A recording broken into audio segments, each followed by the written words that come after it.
Hello everybody, this is Praveen Pawar, your social science teacher. Let start our today's topic. इस वाले chapter की हम एक पार्ट पहले कर चुके हैं जिसमें हम नॉन कोऑपरेशन मूवमेंट तक कवर कर चुके थे। तो अब इस वीडियो में हम करेंगे उससे आगे। नेक्स्ट जो है हमारा वो हमें देखना है डिफाइन रोलेट एक्ट और why Indian were outrage by the Rowlatt Act. Rowlatt Act क्या है, पहली तो चीज़ हमें ये बतानी है, और दूसरी बात इंडियन को रोलेट एक्ट का गुस्सा क्यों आया था। तो ये सीधे सीधे क्रोनोलॉजिकल ऑर्डर ही चल रहा है। पहले 1917 में चंपारण पहला, दूसरा खेड़ा, तीसरा अहमदाबाद कॉटन मिल वर्कर वाला, चौथा रोलेट एक्ट। ठीक है, रोलेट एक्ट क्या है? सबसे पहली बात, इसका उद्देश्य क्या था? To repress the political activity in India. जो भी पॉलिटिकल एक्टिविटी इंडिया में चल रही है उसे दबाने का इसका मेन मतलब था। Next, it is unfair because, ये अनफेयर क्यों था? क्योंकि Rowlatt Act pass in the imperial legislative council. ये एक्ट जो होता है वो होता है कानून। कानून होता है कहीं से बनकर आते हैं, यानी कि अगर इंडिया में तो पार्लियामेंट नहीं थी तो इंडिया में तो नहीं बनेगा। तो हमारे पे रूलिंग कौन कर रहा था? ब्रिटेन वाले। तो ये जितने भी एक्ट थे कहाँ से बन के आते थे? ब्रिटेन से। और कानून बनाने का काम किसका? लेजिस्लेटिव का। तो और इंपीरियल साम्राज्यवाद जो हम पर रूल कर रहा है। तो ये जो एक्ट है ये कहाँ से पास करा गया है? इंपीरियल लेजिस्लेटिव काउंसिल से पास करा गया है, United opposition of the Indian member. हालांकि जो इंडियन मेंबर्स वहाँ पर थे उन्होंने इसका अपोज भी करा था, उसके बाद भी ये पास करा गया है। ठीक है, तो इसमें क्या क्या चीज़ दी गई है? The act gave enormous power to repress the political activity. Act ने सरकार को बहुत ज़्यादा भयानक पावर दे दी गई है ताकि पॉलिटिकल एक्टिविटी को भी दबाया जाए। इट अलोड, इसमें क्या करा गया? ये लाइन ध्यान रखनी है, सबसे मेन यही है। पहली बात, रोलेट एक्ट आता कब है? 1919 में ये आता है। ठीक है, दूसरा क्या ध्यान रखना है? It allowed detention of political prisoner. Political prisoner को भी गिरफ्तारी की इन्होंने कहा है विदाउट ट्रायल फॉर 2 ईयर्स, यानी कि बिना मुकदमे के। केवल एक लाइन और ऐड कर लो, on the basis of doubt. बिना मुकदमे के शक के आधार पर भी हम किसी को भी गिरफ्तार कर सकते हैं। कितने साल के लिए? 2 साल के लिए। तो एमसीक्यू में पूछी गई 2 लाइन है। पहली बात, इंपीरियल लेजिस्लेटिव काउंसिल से ये एक्ट पास हुआ है। कौन से ईयर में? 1919 में भी पास हुआ है। दूसरा, इसमें क्या काम दिया है कि on the basis of doubt political prisoner को बिना मुकदमे के 2 साल तक के लिए हम गिरफ्तार कर सकते हैं। इसलिए इस लॉ को क्या बोला गया है? ब्लैक लॉ बोला गया है। ठीक है, इतना इंपॉर्टेंट है। बाकी ये आगे वाली चीज़ें तो सब में कॉमन चलती रहेगी, इसे तो बस पढ़ लो, अपना सीधा सीधा होता रहेगा। जैसे क्या क्या रखा है? कॉन्सिक्वेंस, रिजल्ट क्या निकले? ऑल इंडियन हड़ताल was planned by Mahatma Gandhi on 6 April 1919 against this unjust law. ये वाली चीज़ें जो है ना, ये इसलिए लिखवा दी क्योंकि ये एक बार क्रोनोलॉजिकल ऑर्डर में बन के आ गई थी लगातार, यानी कि यही 4-5 लाइन लिख दी और पूछा गया कौन सा इवेंट पहले हुआ है। तो सबसे पहला क्या हुआ? जैसे ही ये लॉ पास होता है तो 6 अप्रैल 1919 को गांधी जी से अनजस्टिस लॉ कहते हैं कि ये हमारे लिए अन्यायजनक कानून है। तो इसमें क्या करा गया? जब भी होगी तो शांतिपूर्वक तरीके से करना है। तो शांतिपूर्वक तरीके से कैसे करेंगे? रैलीज ऑर्गेनाइज करी गई। Rally were organise in various city. Worker went on strike, जो वर्कर थे उन्होंने हड़ताल करी। रेलवे वर्कशॉप शॉप जो है बंद हो गई। और local leaders are picked up from, local leaders जो थे वे क्या कर रहे थे? आंदोलन के लिए आगे बढ़ रहे थे। उन्हें अमृतसर से गिरफ्तार कर लिया गया। साथ साथ महात्मा गांधी जी भी bad from entering Delhi, Mahatma Gandhi ji को भी मना कर दिया कि आप दिल्ली में एंटर नहीं कर सकते हैं। पुलिस ने अटैक करा बैंक पे, पोस्ट ऑफिस पे, रेलवे स्टेशन पे। Martial law was impose. Martial law क्या होता है कि कहीं पर भी यानी कि ग्रुप बनाकर इकट्ठा नहीं हो सकते, शूटेड साइट का ऑर्डर हो जाएगा। ठीक है, तो ये क्या क्या हुआ है? सबसे पहली बात क्या आया है? रोलेट एक्ट आया। रोलेट एक्ट के अगेंस्ट में 6 अप्रैल 1919 को रैली की बात करी गई। रैली की बात करी गई तो यहाँ पे सारी चीज़ होती है। मार्शल लॉ इम्पोज करा गया। इससे पहले भी पुलिस ने अटैक करा था, तो एक बार पुलिस ने फायरिंग करी थी। ठीक है, लेकिन ये बैंक पोस्ट ऑफिस वगैरह पे करी थी, सही तरीके से अटैक नहीं माना जाता, यानी कि इसमें ज़्यादा लोग नहीं मरे थे। उसके बाद होता है मार्शल लॉ इम्पोज, और लास्ट में क्या आता है? जलियांवाला बाग की घटना हो जाती है। तो ये दोनों की दोनों साथ साथ चल रही है। मार्शल लॉ के बाद General Dyer took the command, तो अमृतसर में जनरल डायर कमांड ले लेता है। तो रोलेट एक्ट क्लियर है। याद क्या करना है इसमें से? केवल इतनी चीज़ याद रखो, रोलेट एक्ट क्या है। पहली बात, 1919 में आया, इंपीरियल लेजिस्लेटिव काउंसिल एक्ट से पास करा गया है। और उसके बाद इसमें क्या हुआ है? इंपीरियल लेजिस्लेटिव काउंसिल एक्ट से पास करने के बाद on the basis of doubt, शक के आधार पर 2 साल के लिए पॉलिटिकल प्रिजनर को भी डिटेंशन, गिरफ्तारी करी जा सकती है। ये हो गया इसका सेकंड पॉइंट। नेक्स्ट हम चले, उसके बाद अगली चीज आती है right a short report on Jallianwala Bagh massacre. Massacre होता है नरसंहार। तो जलियांवाला बाग में जो नरसंहार करा गया है उस पर हमें शॉर्ट रिपोर्ट देनी है। तो सबसे पहली बात, main event took place on 13 April 1999। Date याद रखनी है इसकी, सीधी सीधी आ जाती है, 13 अप्रैल 1919 को ये आया है। तो अब अगर हम बात करें, पहले क्या आया था, रोलेट एक्ट। रोलेट एक्ट के अगेंस्ट में हम क्या करें, लोगों ने रैली वगैरह निकाली, फिर मार्शल लॉ लागू कर दिया गया। अब मार्शल लॉ के बाद जलियांवाला बाग की घटना होती है और वो कैसे कैसे चलता है। तो सबसे पहली बात 13 अप्रैल 1919 को होता है, कहाँ पर, अमृतसर। अमृतसर कहाँ पे है, पंजाब में। मैप पे बढ़ने के लिए ये भी आता है कि जलियांवाला बाग कहाँ पे हुई है, अमृतसर में। A large crowd mainly villagers had gather in enclose ground of Jallianwala Bagh. Jallianwala Bagh क्या है, एक बाग के तरीके का है, वो बंद है। अगर तुम कभी पंजाब अमृतसर जाओ, नहीं भी जाओ तो गूगल पे सर्च करके देख सकते हो, सारी चीज़ें अवेलेबल है। तो वो उसकी ऊंची ऊंची दीवारें बनी हुई है, जैसे कमरे की तरह नहीं होती, बहुत ऊंची ऊंची। तो इस तरीके से चारों तरफ से बंद है, केवल एक ही एंट्री गेट है उसमें।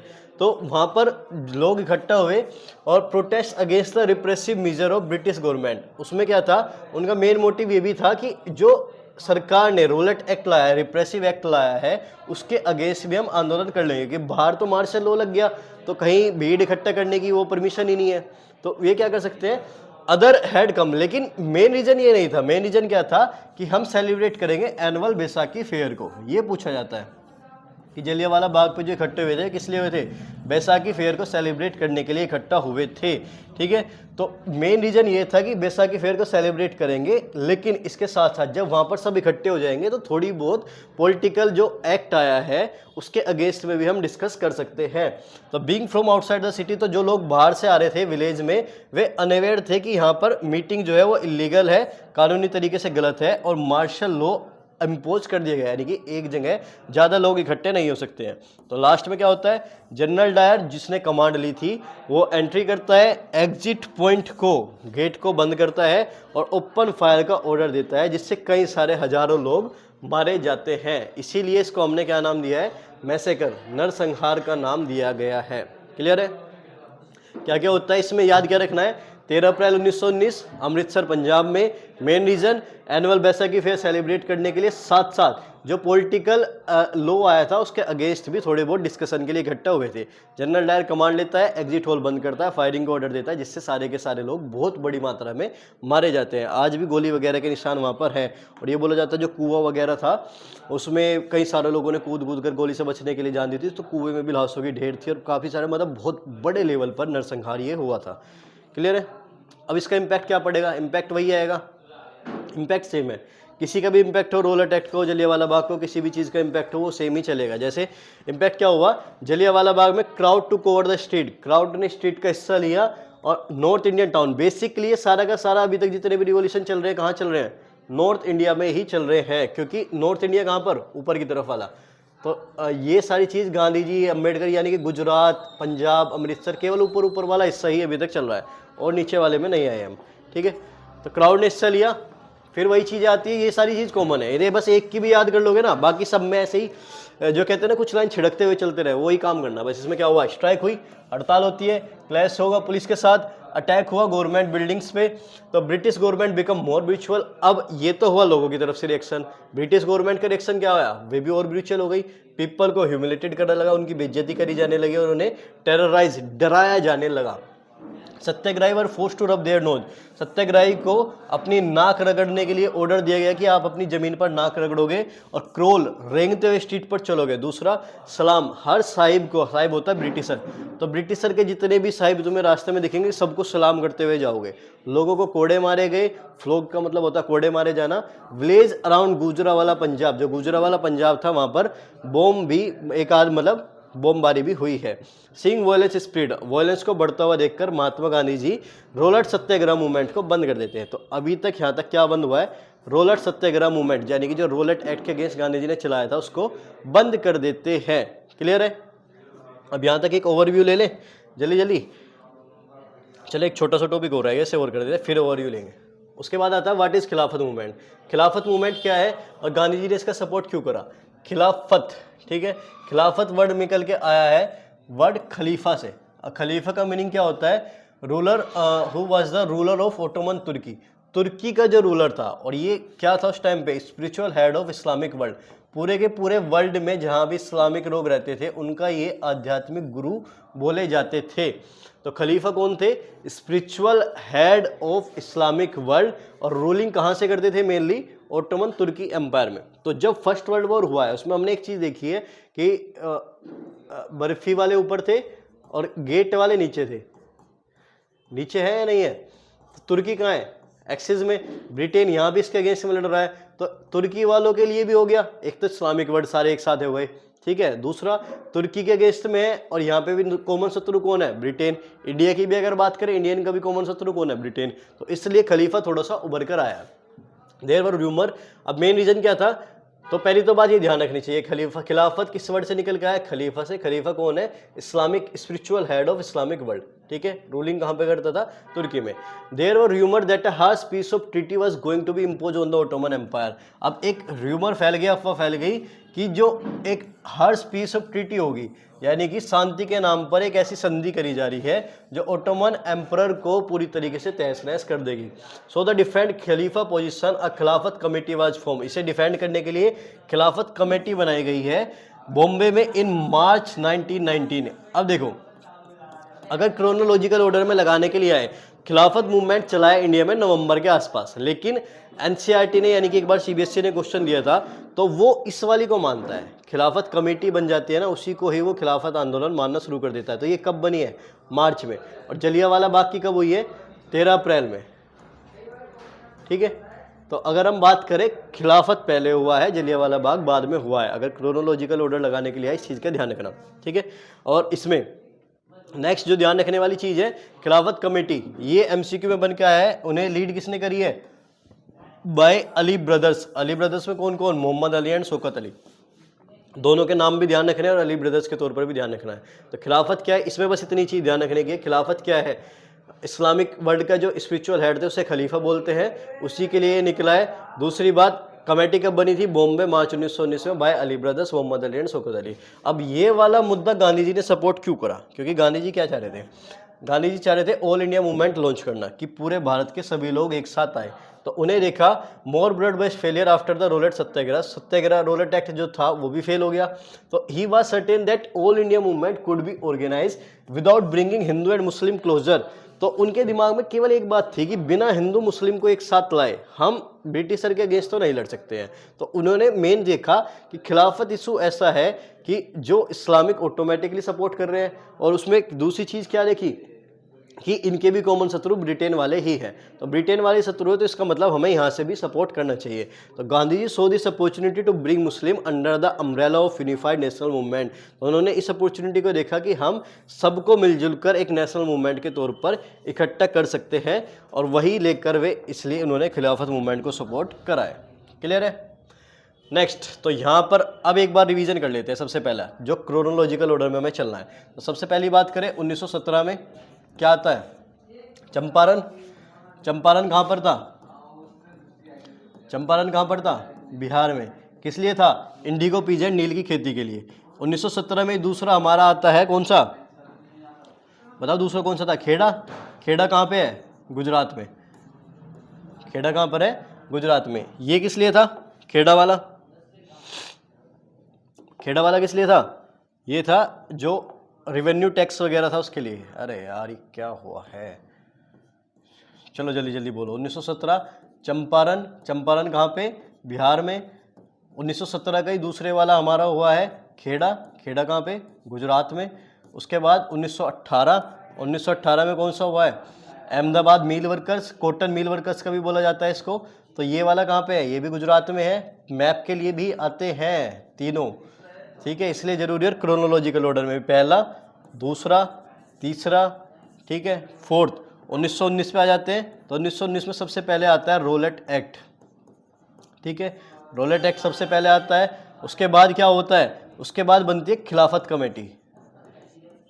खिलाफत कमेटी बनती है मार्च में, ठीक है। उसके बाद 1919 में ही होता है जलियांवाला बाग की घटना। जलियांवाला बाग वाली घटना होती है, और ये कब थी? 13 अप्रैल 1919 में। इसकी डेट भी ध्यान रखनी है, ठीक है। उसके बाद नेक्स्ट हमारा आता है नॉन कोऑपरेशन मूवमेंट। तो यहाँ तक वाला टॉपिक हमारा हो चुका है क्लियर। अब हमें नॉन कोऑपरेशन मूवमेंट को देखना है। क्लियर है? तो ये सारे क्रोनोलॉजिकल ऑर्डर पे भी और मैप पे भी। जलियांवाला बाग की घटना कहाँ पे हुई है? अमृतसर, पंजाब में। ठीक है, तो ये सारे इंपॉर्टेंट हो जाते हैं। एक पूरा ओवरव्यू यहाँ तक का हमारा ऑलमोस्ट 40% टॉपिक क्लियर हो चुका है, चैप्टर कवर हो गया। अब एनसीएम हमने देखना है, नॉन कोऑपरेशन मूवमेंट। चले आगे, देखो इसमें हो जाएगा ये पूरा का पूरा क्लियर, क्या से क्या होता है और क्या चीज़ें चलनी है। सबसे पहली बात देखो, नॉन कोऑपरेशन मूवमेंट, देखो ये स्टार्ट हुआ है कब से? जनवरी 1921 से, और ख़त्म होता है फरवरी 1922 को। ठीक है, अब उसमें भी कैसे कैसे स्टार्ट हुआ है। सबसे पहली चीज़ तो ये 2 लाइन ध्यान रखनी है हमें। 2 लाइन कैसे ध्यान रखेंगे? सेशन कौन से में लॉन्च करा गया है। तो ये स्टार्ट हुआ है, सबसे पहला हुआ था सितंबर 1920 में। सितंबर 1920 में कोलकाता सेशन होता है। तो इसमें क्या रखा गया था? वो जो है अप्रूवल रखा गया था, यानी कि केवल बात करी गई थी कि हम एनसीएम को पेश करेंगे। ठीक है, नेक्स्ट अगला होता है दिसंबर 1920 में। ये कहाँ पे होता है? नागपुर में। इसमें क्या करा गया है? अडॉप्ट कर लिया गया है कि अब हम एनसीएम को अप्रूव हो गया और अब हम इसे क्या करेंगे? लॉन्च करेंगे। ठीक है, तो ये हो गया। तो दिसंबर 1920 के बाद ये लॉन्च हो जाता है और जनवरी 1921 से नॉन कोऑपरेशन मूवमेंट स्टार्ट हो जाता है। ये दोनों मैप पे आने वाले क्वेश्चन है 101% 1 मार्क्स में। ठीक है, तो 5 नंबर में से 1 नंबर अगर मैप का चाहिए तो 2 पॉइंट ये, एक और साथ साथ ही लिख लो। 1927 में होता है मद्रास सेशन। तो मद्रास कहाँ पे? तमिलनाडु में, बस। ठीक है, कलकत्ता कहाँ पे? वेस्ट बंगाल। नागपुर कहाँ पे? महाराष्ट्र। तो ये तुम्हें 3 है, इन 3 पॉइंट में से 1 नंबर मैप का मिल जाएगा हर हालत में। तो सबसे पहली चीज़ ये बन के कैसा आता है? कौन से में एनसीएम को रखा गया है? रखा कौन से में गया है? सितंबर वाले में। एनसीएम को अडॉप्ट किस में करा गया है? अप्रूव किस में करा गया है? वो किस में गया है? दिसंबर वाले में। कहाँ पर? नागपुर, वो वाला कलकत्ता में। क्लियर है? अब फिर क्या होता है? Stage of movement. तो ये अनफोल्ड करा गया है थोड़े थोड़े से टॉपिक के तौर पर। ऐसे पहली बात, why non cooperation? Non cooperation ही क्यों? क्योंकि ब्रिटिश रूल, गांधी जी ये मानते थे कि जब ब्रिटिश रूल है, नॉन कोऑपरेशन का मतलब क्या है? असहयोग, कि हम किसी भी तरीके से सहायता नहीं करेंगे, अब तुम अपना रोलिंग अपने हिसाब से चलाओ। तो गांधी जी क्या मानते थे कि ब्रिटिश रूल जो स्टैब्लिश करा गया है इंडिया में with the cooperation of Indian, ये केवल और केवल इंडियन के सहयोग से ही यहाँ पर लागू करा गया है। अगर इंडियंस रिफ्यूज कर दे कोऑपरेट करने के लिए, अगर इंडियन मना कर दे कि हमें आपका सहयोग ही नहीं करना है, तो उनका रूलिंग जो है वो 1 साल के अंदर ही कोलैप्स कर जाएगी। क्या हो जाएगा? उनकी रूलिंग 1 साल के अंदर ही कोलैप्स कर जाएगी। ठीक है, तो हो जाता है यहाँ तक क्लियर?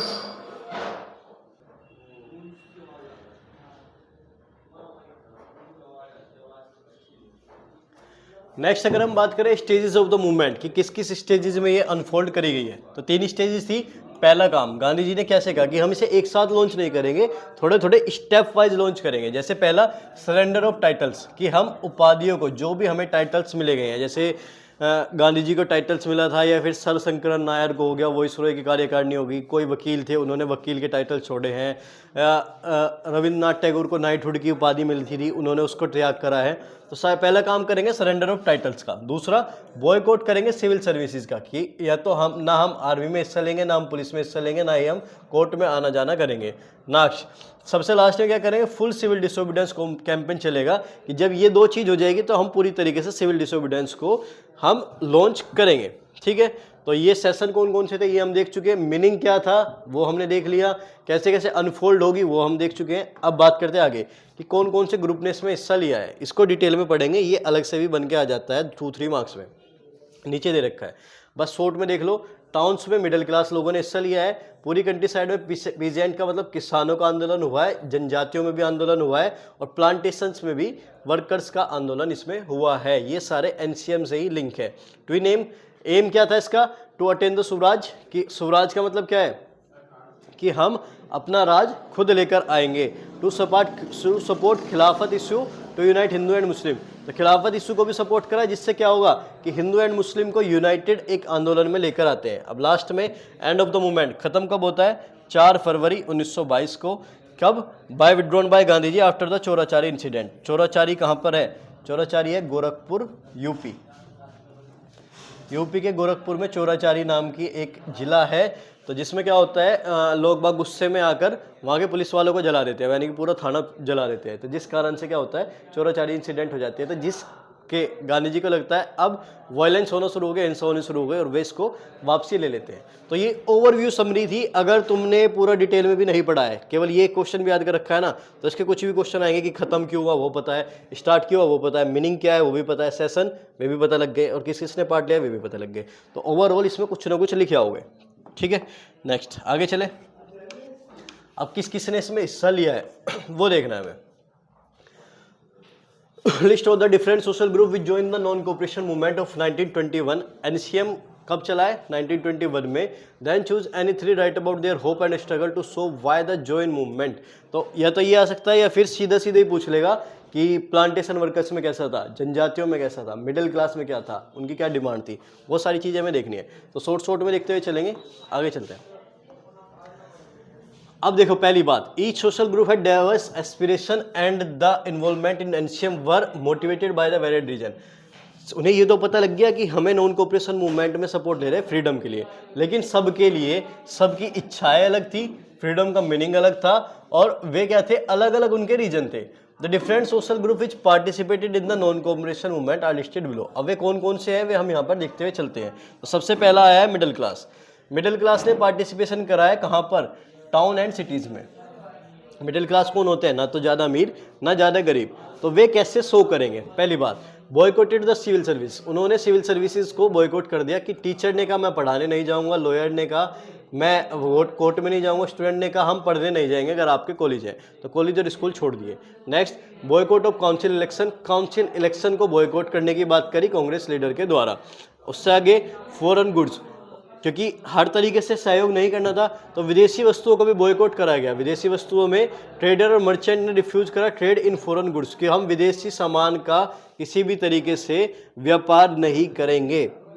नेक्स्ट, फॉरेन क्लोथ्स भी जला दिए गए। क्लोथ्स जला दिए गए तो production of Indian textile and mill and handlooms went up as people started wearing only Indian clothes. तो इससे क्या होता है, जब सारे क्लोथ्स जला दिए गए तो इंडियन टेक्सटाइल, इंडियन कपड़े की जो मील थी और हैंडलूम थी वे क्या हुई, ब्लूमिंग अप कर गई। इंडियन क्लोथ्स तेजी से उभरा है। इसी के बाद खादी का जो प्रचलन था वो तेजी से ग्रोथ होकर आया है। और लास्ट, लिक्वर शॉप्स वर पिकेटेड। लिक्वर शॉप्स जो है वो पूरी तरीके से बंद कर दी जाती है। क्लियर है ये? अब देखो ये था मिडिल क्लास में। तो मिडिल क्लास वालों ने क्या क्या करा है, सीधे सीधे अगर शॉर्ट में पूछा जाए कि नॉन कोऑपरेशन मूवमेंट में मिडिल क्लास वालों ने कैसे रिवॉल्यूशन को शो करा है, तो क्या करा है, boycott the services, teacher doctor सबको बंद कर दिया, काउंसिल इलेक्शन को बंद कर दिया, फॉरेन गुड्स एंड क्लोथ्स को मना कर दिया और साथ साथ इसका फायदा क्या मिला, बेनिफिट है ये कि इंडियन टेक्सटाइल मिल उभर कर आई है और लिक्वर शॉप्स वर पिकेटेड। लिक्वर शॉप्स जो है पूरी तरीके से बंद हो जाती है। ठीक है, नेक्स्ट चले।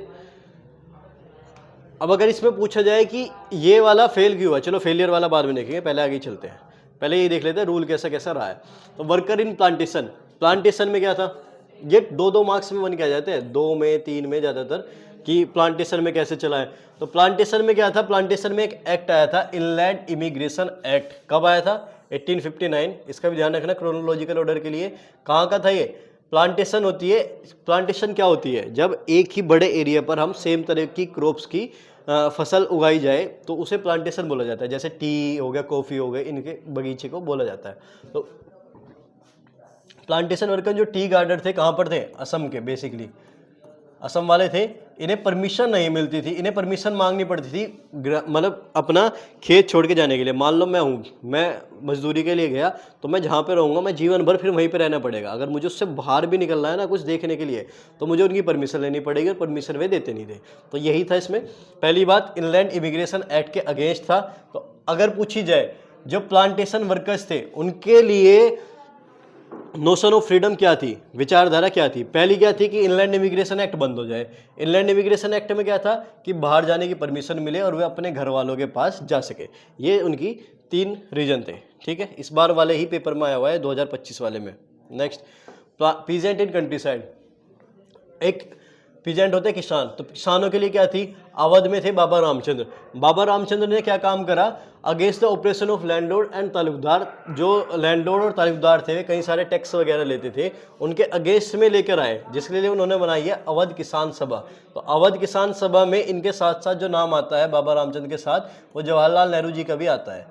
तो इन दोनों ने मिलकर अवध किसान सभा बनाई है। मेन रीजन क्या था कि किसानों पर जो अत्याचार हो रहा है लैंडलॉर्ड और तालुकदार के द्वारा, उसके लिए अगेंस्ट में करा जाए, रिवॉल्यूशन करा जाए। नाई धोबी बंद इसमें हुआ है। नाई धोबी बंद का मतलब उन्होंने कैसे शो करा कि नाई को और धोबी को मना कर दिया, कि नाई ने कह दिया कि आप सेविंग वगैरह करने नहीं जाएंगे, धोबी को कह दिया आप कपड़े नहीं धोएंगे, अपने काम खुद करेंगे, तो अपने आप अकल ठिकाना आ जाएगी ब्रिटिशर्स की। तो house of Talukdar and merchants were attacked, तो तालुकदार और मर्चेंट्स के हाउस को अटैक कर दिया गया, और जिससे सारा किसके नाम पर, गांधी के नाम पर, क्योंकि ये चलता नॉन कोऑपरेशन मूवमेंट के बेस पर ही रहा है ना, तो उसी के बेस पर इन्होंने आतंक मचाना शुरू करा है। क्लियर है। अब आते ट्राइबल। ट्राइबल है जनजाति।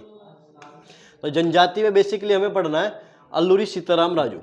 अल्लूरी सीताराम राजू गोडम हिल्स में है, ट्राइबल गोडम हिल्स ऑफ आंध्र प्रदेश, ठीक है, वहां पर ये चले थे अल्लूरी सीताराम राजू। और tribal demanded there traditional rights over forest. इनका क्या था, इनका जो ट्रेडिशनल राइट था जंगल पर, वो वाला इनसे छीन लिया गया, यानी कि इन्हें मना कर दिया गया कि आप जंगल्स में जाकर लकड़ी इकट्ठा नहीं कर सकते, कोई भी काम नहीं कर सकते हैं। उसके बाद द ट्राइबल यूज वायलेंस, तो इसमें इन्होंने ट्राइबल वालों ने वायलेंस करा, struggle against the colonial law. ठीक है। अगर सीधी सीधी बात करें, देखो अल्लूरी सीताराम राजू वो क्या था, फिलोसफर भी थे और थोड़ा सा अपने आप को इनकार्नेशन ऑफ गॉड भी मानते थे, यानी कि भगवान का अवतार भी ये मानते थे। क्यों मानते थे ऐसा, क्योंकि एक तो इन्हें फिलोसफर है, भविष्य देखना थोड़ी सी, जैसे कहते हैं नहीं कुंडली वगैरह पढ़नी आती है, तो थोड़ी सी भविष्य देख लेते थे। बुलेट वगैरह एक आध बार गोली लगी है, उसको सर्वाइव कर गए, उससे बच गए, तो इस कारण से इन्होंने अपने आप को इनकार्नेशन ऑफ गॉड भी बोलना शुरू करा है। और मेन रीजन क्या था कि जंगल के जो उनके राइट्स थे उससे उन्हें बचाया था। और एक इन्होंने जो काम करा था गुरिल्ला वॉरफेयर, जो युद्ध नीति थी जो शिवाजी वाली थी ना, वही इनकी भी थी, गुरिल्ला वॉरफेयर, कि जंगल में छुपकर गुरिल्ला की तरह वार करना। गुरिल्ला वॉरफेयर से इन्होंने युद्ध लड़ा है। क्लियर है। तो Gandhi ji believe that British rule would collapse and swaraj would come in the India not cooperate.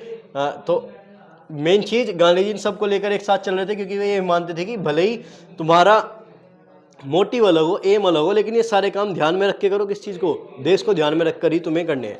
Clear है। तो ये हमारा हो गया ये। अब तुम्हें सीधे सीधे देखना है कि कैसे कैसे क्या क्या काम हुए। वही वो तो अपने शॉर्ट में पढ़ लिया, हालांकि 2-3 नंबर का ही आता है, तो उतने से काम चल जाएगा, ये जरूरी भी नहीं है, बट फिर भी देख लो अगर बाई चांस थोड़ा सा डिटेल में आ जाए। सबसे पहला टाउन एंड सिटी, तो इसे मैं एक्सप्लेन नहीं कर रहा, बस सीधे सीधे स्क्रीनशॉट ले लो ताकि तुम्हें पता चल जाए कैसे कैसे चल रहा है। टाउन एंड सिटी वही चीज़ है, टीचर हेडमास्टर ने रिजाइन कर दिया, लॉयर ने अपनी प्रैक्टिस छोड़ दी, स्टूडेंट ने गवर्नमेंट कॉलेज वगैरह में जाना बंद कर दिया, मर्चेंट एंड ट्रेडर्स ने बंद कर दिया, फॉरेन गुड्स बंद हो गए, कपड़े खरीदने बंद कर दे, टेक्सटाइल्स मिल्स की उभर कर आई है। क्लियर है। अब नुकसान पूछा जा सकता है कि वो तो हो गया, हमने रीजन तो देख लिया कि मिडिल टाउन में कैसे हुआ, लेकिन उसकी लिमिटेशन क्या थी, वो फेल क्यों रहा, नॉन कोऑपरेशन मूवमेंट फेल क्यों हुआ। अगर सब चीज़ देखी जाए अभी तक की, तो आइडिया अच्छे से चल रहा है, सारी चीज़ बढ़िया से चल रही है, तो इसका मतलब 1921 में हम आज़ाद हो जाने चाहिए थे ना, फिर इतना लंबा टाइम क्यों लगा है। तो आइडिया में कमी कहाँ रही। मिडिल क्लास वालों ने क्या काम करा था कि बॉयकॉट करेंगे, हम सरकारी चीज़ का कोई कभी यूज़ नहीं करेंगे। अब वो तो ठीक है, ब्रिटिश इंस्टीट्यूशन को बॉयकॉट कर लो, लेकिन क्या तुम्हारे पास कोई अल्टरनेटिव इंडियन इंस्टीट्यूशन है, क्या तुम्हारे अपने स्कूल हैं, अपने कॉलेज हैं, नहीं जा रहे स्कूल में पढ़ने नहीं जा रहे, टीचर पढ़ाने नहीं जा रहे, तो आगे एजुकेशन कहाँ से लोगे, तो ज़्यादा लंबे समय तक होल्ड कर पाएंगे, नहीं कर पाएंगे, तो बॉयकॉट वाला फेल हो गया। तो क्या हुआ, teacher student started going back to the government college and school, teacher student वापसी कॉलेज स्कूल में जाना शुरू कर दिए, लॉयर्स ने वापसी गवर्नमेंट कोर्ट में जाना शुरू कर दिया। मतलब होल्ड कर सकते थे बट इतना लंबे टाइम तक नहीं कर सकते, क्योंकि घर पे भी तो खाने पीने के लिए कुछ ना कुछ चाहिए ना, तो हमें ये हो जाता होल्ड अगर हम इम्प्लीमेंट करने से पहले सॉल्यूशन ढूंढ लेते कि हमें पता है हमें बॉयकॉट करना है, तो हम अपने स्कूल चलाएंगे, हम अपने कॉलेज खोलेंगे, तो जिससे क्या होना, तुरंत के तुरंत काम मिलता और बच्चों और उनके लिए भी एक अल्टरनेटिव सॉल्यूशन हो जाता। ठीक है। Next, people could no longer afford to boycott mill clothes. Mill clothes को भी अफोर्ड नहीं कर पाए ज़्यादा टाइम तक बॉयकॉट करने के लिए। क्यों, क्योंकि खादी क्लोथ्स जो थे उसके सब्स्टिट्यूट में खादी क्लोथ चले थे, वे बहुत ही एक्सपेंसिव थे। एक्सपेंसिव क्यों थे? क्योंकि वे तो जो वैसे कपड़े थे वे तो बन रहे थे मिल्स में, मिल्स में तो सस्ता बन जाता है। अब अगर एक जर्सी वगैरह लेने जाओ तो तुम्हें 100-150 रुपये की पड़ जाएगी। वहीं पे अगर पुराने टाइम की तरह कपड़ा खरीद के लाओ तो 600-700 का तो कपड़ा ही, फिर दर्जी को दो 700-800 रुपये उसके, तो एक कपड़ा 1500 का पड़ रहा है, एक 300 का पड़ रहा है। तो ज़्यादा लोग यहाँ पर खादी को भी होल्ड नहीं कर पाए, तो सिटी और टाउन में इस वजह से एनसीएम फेल हो जाता है। क्लियर है? नेक्स्ट, प्लांटेशन वर्कर्स में क्या होता है कि इन्हें पता लगता है कि जब वही चीज है कि ये तो इनलैंड इमिग्रेशन एक्ट आया था और अपने गांव की तरफ भागना शुरू हो जाते हैं, लेकिन हुआ क्या, these plantation worker not able to reach their destination. जो ये वर्कर्स थे ये वहां से इन्हें बाहर जाने की परमिशन नहीं मिलती थी। अब ये क्या करा, जैसे तैसे करके वहां से भाग गए, लेकिन ये अपने डेस्टिनेशन तक जहाँ इन्हें गांव में पहुंचना था वहां तक नहीं जा पाए। क्यों? क्योंकि स्ट्राइक चली हुई थी रेलवे वगैरह की, स्टीमर्स और रेलवे। तो वहां से पैदल पैदल थोड़े जाएंगे, असम कहाँ है, किसी का गांव बिहार में हुआ, कोई कहीं हुआ, इतनी दूर तक कैसे जाएंगे। तो रेलवे की हड़ताल थी, ये ज़्यादा दूर तक जा नहीं पाए। प्लांटेशन वर्कर्स को पकड़ लिया गया पुलिस के द्वारा और वापसी पीट फाट के अपने उसी असम में अपने प्लांटेशन बागान में पहुंचा दिया गया। तो इनका इसलिए फेल हो जाता है। तीसरा आता है बाबा रामचंद्र वाला। तो औध किसान सभा वगैरह थी, इसमें क्या होता था, tribal the name of Mahatma Gandhi was being invoked. तो इनका सीधा सीधा वही चला था कि इन्होंने जो मर्चेंट और नेवी पर अटैक करे थे, इनके गेन वेन तलैक वगैरह लूटे थे, तो उसी के ही वे सारे काम महात्मा गांधी के नाम पर करे। तो महात्मा गांधी ने इन्हें फिर मना कर दिया था कि हम अवध किसान सभा को अपनी तरीके से कोऑपरेट नहीं करेंगे, क्योंकि अब ये नॉन वायलेंस की तरफ आगे बढ़ रहे हैं। ठीक है, लास्ट में आता है ट्राइबल वाला। तो ट्राइबल वाले में हमने नाम पढ़ा था किसका, गुरिल्ला मूवमेंट चलता है अर्ली 1920s में, गोडम हिल ऑफ आंध्र प्रदेश में ये चला था, और इसमें हमारा नाम आया था अल्लूरी सीताराम राजू का। तो वो उसका था अल्लूरी सीताराम राजू। ठीक है, ये भी नॉन कोऑपरेशन से इंस्पायर था। दूसरा, गांधी जी का बहुत बड़ा फैन था, तो जो ये कहता था सारे काम, उसने ये भी कहा कि गांधी जी ने कहा है खादी पहनना शुरू करो, तो सब खादी पहनो, कोई ड्रिंकिंग वगैरह नहीं करेगा। तो इसने काफ़ी अच्छे तरीके से मोटिवेट भी करा है टू अचीविंग द शुरुआत the tribal carried out guerrilla warfare. अब इन्होंने गुरिल्ला वॉरफेयर किया। लास्ट में ये खत्म कैसे होता है कि जो अल्लूरी सीताराम राजू हैं वे पकड़ लिए जाते हैं ब्रिटिश वालों के द्वारा और उन्हें फांसी की सजा दे दी जाती है, जिस कारण से अल्लूरी सीताराम राजू उनका मेन हीरो जो है वो मर जाता है। तो जो गुडम हिल्स में रिवॉल्यूशन चला था वो भी दब जाता है। तो यहाँ पर हमारा एक फेज पूरी तरीके से होता है खत्म। ठीक है, नॉन कोऑपरेशन मूवमेंट का एक थोड़ा सा और है, ये देख लो। चलो, Why did Gandhi ji decide to withdraw the non cooperation movement. तो अब गांधी जी ने अपना नॉन कोऑपरेशन मूवमेंट वापसी क्यों लिया। तो नॉन कोऑपरेशन मूवमेंट पहला चला कब, 1921 जनवरी से। ठीक है, खत्म कब हुआ, 4 फरवरी 1922 को। ठीक है, उसके बाद इसमें अगर हमें ध्यान रखना है 2 सेशन थे, एक हमारा कौन सा था, सितंबर वाला, एक हमारा दिसंबर वाला। सितंबर वाला कहाँ पे, दिसंबर वाला कहाँ पे, ये तुम्हें बताने हैं। ठीक है, मैप पे भी आए हुए क्वेश्चन है, अगर 1 नंबर मैप का चाहिए तो किसी से ही पक्का हो जाएगा। नेक्स्ट, बंद क्यों करा। The movement was starting violent in many places. तो पहली चीज़ क्या थी, जो मूवमेंट था, आंदोलन था, वो वायलेंट होने लग गया था बहुत सारी जगह पर, हिंसा छिनने से शुरू हो गई थी। अभी हमने देखा अवध किसान सभा ने भी करा, गुरिल्ला वॉरफेयर शुरू हो गया। तो ये सारी क्या थी, हिंसा चल रही है। तो गांधी जी को लगा satyagrahi needed to be properly training. तो गांधी जी को लगा कि जो भी सत्याग्रही हैं अब उन्हें पहले हमें प्रॉपर ट्रेनिंग देनी चाहिए before the very ready be mass struggle, तब हम उन्हें एक साथ स्ट्रगल करने के लिए बुला सकते हैं। This was in the context of incident in चोरा चोरी। उसके बाद इंस्टेंटली क्या होता है, चोराचारी नाम की एक घटना होती है। चोराचारी कहाँ पे है, यूपी के गोरखपुर में। ये भी मैप पे आया हुआ क्वेश्चन है। तो a village in Gorakhpur district UP where 22 policemen were brutally killed after they had fire on political प्रोसेसन।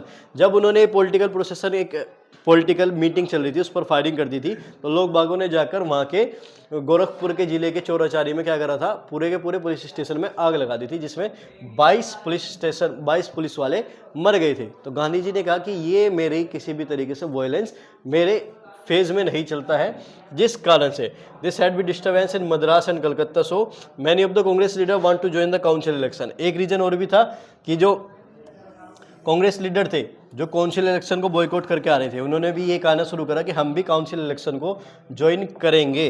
तो the above factors made it clear that country was not yet ready of the mass movement. तो जिससे क्या हुआ कि सारी तरीके से दिख रहा है कि भले ही एक बार लेके चल चुके हैं लेकिन ना तो हमारे पास कोई अल्टरनेटिव मिल रहा है, ना हमने ट्रेनिंग दी है, ना हम प्रॉपर तरीके से मूवमेंट के लिए तैयार हैं, ना ही हम इलेक्शन के लिए लड़ पा रहे हैं। तो सब बस थोड़े थोड़े टाइम के लिए होल्ड कर पाए, ज़्यादा टाइम के लिए उसे लेकर नहीं चल पाए, जिस कारण से बंद हो जाता है। और गांधी जी भी मना करते हैं। गांधी जी का मेन रीजन था चौराचारी इंसिडेंट के बाद, चौराचारी के बाद में पूरी तरीके से मना कर देते हैं कि अभी हमें प्रॉपर ट्रेनिंग की जरूरत है, इसलिए हम नहीं कर पा रहे। क्लियर है? तो यहाँ पे हमारा एक फेज 60% ये चैप्टर हो जाता है खत्म। थोड़ा सा बड़ा चैप्टर है, छोटे छोटे टुकड़ों में करके पढ़ोगे तो ही याद हो पाएगा, वरना नहीं हो पाएगा ये। क्लियर है? तो नेक्स्ट है हमारा राइट